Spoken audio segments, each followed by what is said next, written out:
Death has warning signs. Death has things you need to look out for. These are not things you want to hear your estranged grandmother tell you.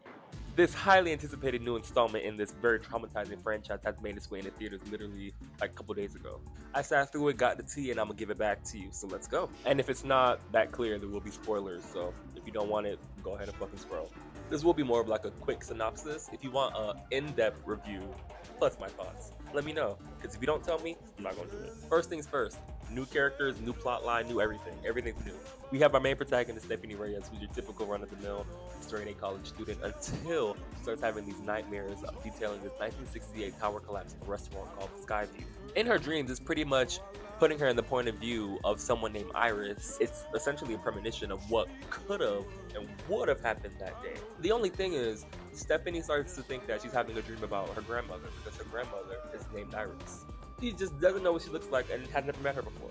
Seeking more information on these dreams to see if it is actually connected to her grandmother Iris, she ends up going back home and seeks help with her uncle and aunt because her uncle is Iris's son. Uncle shuts her down. Uncle is like, no, let it go. Your grandmother's crazy. We don't talk to her. Leave it alone. Drop it. But she ain't listen. So she goes to her aunt, and her aunt essentially tells her what to do, but also doesn't, if you get what I'm trying to say. Now, this is what I say. If Stephanie listened to the uncle, would that have stopped anything that happened in this story? Probably not. Stephanie finds Iris. Correction, Stephanie finds Iris. This is Iris. This is Iris now. Iris is living in like this Fort Knox, like you cannot get in, you cannot get out. Where Iris is living, it makes you question at first, like what the hell's going on, but it's for a reason. After confirming that Stephanie is family, Iris pretty much gets straight into it. She's like, have you seen my letters? Is that why you're here? Death is coming for our family. Death has always been coming for our family because I stopped something that I shouldn't have. If you saw the trailer, you know what I'm talking about. But Iris also has a book and it shows her research. She's been documenting and researching all the tragedy that's been happening across the years, and she even documents some of the tragedies that's happened in the other movies as well, like Flight 180, Route 23, Devil's Flight, Devil's Passage. I forgot what the hell that roller coaster shit was called. Along with this, Iris pretty much confirmed Stephanie's nightmares were not fictional. Stephanie saw her grandmother's premonitions, which is the same premonition that her grandmother had that day that caused her to act and save all those lives from that tower collapse. And it essentially means that all those lives she saved, all these families and everybody who's been alive all these years, y'all should not be, and that has been coming and crossing y'all off. Understandably so, in that moment, Stephanie's like, okay, maybe your ass is a little bit crazy. Maybe everything everybody said about you is correct. I'm gonna take my black ass home. Stephanie ain't black. So Stephanie, she pretty much tries to dip.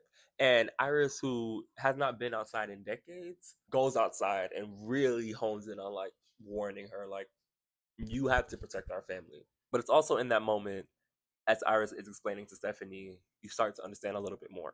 Iris was not only in that location to protect herself, she was in that location to protect her family. And that's planned. If you've seen any of the other Final Destination movies, there is an order. If you can disrupt that order, or if you can somehow manipulate death and succeed in doing that, then you're in the clear, which Iris was able to do successfully for a very, very long time.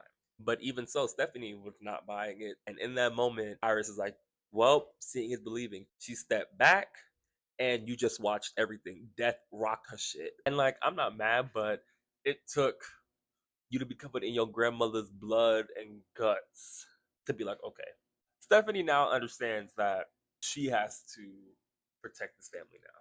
Personally, I will say I love this entry in the series. It felt different. It felt like there was weight and that there was a point. In the other movies, granted, none of them were like family like that. They were all just assholes and jerks to each other. Like they never worked with one another. Like you felt bad. You felt connected to these characters, unlike the other installments, or they were just getting chopped up, mauled. I don't even know.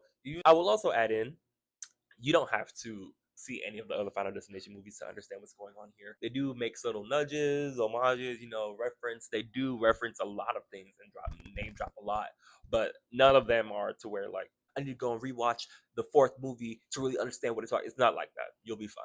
It lived up to my expectations. I loved it. Honestly. That little 94, 93% on a Rotten Tomatoes was worth it. But I thoroughly enjoyed this movie. I give it a 9.2 out of 10. I don't know what would have made it more for me, but I loved it nonetheless.